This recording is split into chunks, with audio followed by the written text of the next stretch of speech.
Je regrette, Monsieur le ministre, que le gouvernement ait recours au dépôt d'amendements en dernière minute. Le gouvernement avait procédé de la sorte l'année dernière et vous recommencez cette année. Ce n'est pas respectueux du travail de cette Assemblée.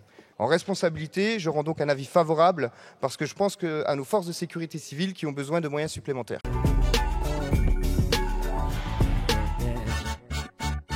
Cet amendement présenté par le gouvernement est une bonne nouvelle.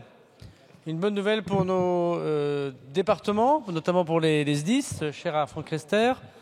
Les bonnes nouvelles chères pour nos sapeurs-pompiers, mais aussi pour la nature que nous devons protéger dans son ensemble, puisque nous avons connu, évidemment, vous le savez, ça nous a valu un échange avec Monsieur le Président de la Commission des Finances avant la saison des feux de forêt, une année horribilis l'année dernière, qui a été, grâce à notre stratégie et aussi à l'action de nos sapeurs-pompiers très courageux, corrigée cette année. Mais, il est tout à fait vrai que 50% des feux de forêt se sont déroulés au nord de la Loire, avec des départements qui n'avaient pas les capacités d'intervention, les Vosges, le Maine-et-Loire, le Finistère, le Jura, qu'il fallait donc équiper en moyens capacitaires et des renouvellements de flottes.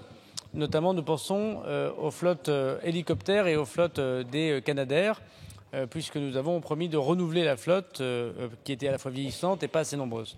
Donc ces quelques 215 millions d'euros en autorisation d'engagement et ces quelques 145 millions d'euros en crédit de CP sont la concrétisation des annonces du Président de la République, postérieure à la planification du PLF quand il est imaginé au mois de mai-juin.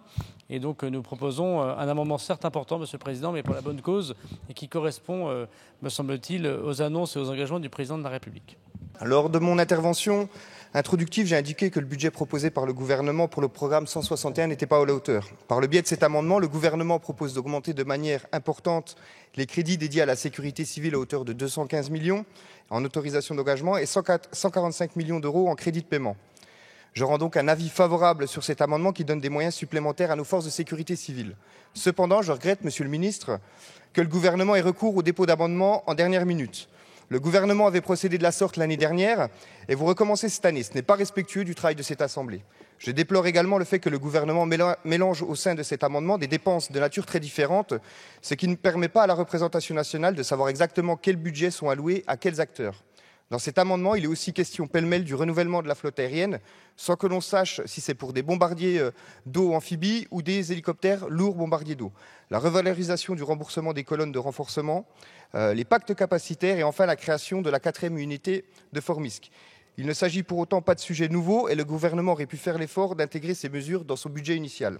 En responsabilité, je rends donc un avis favorable parce que je pense à nos forces de sécurité civile qui ont besoin de moyens supplémentaires.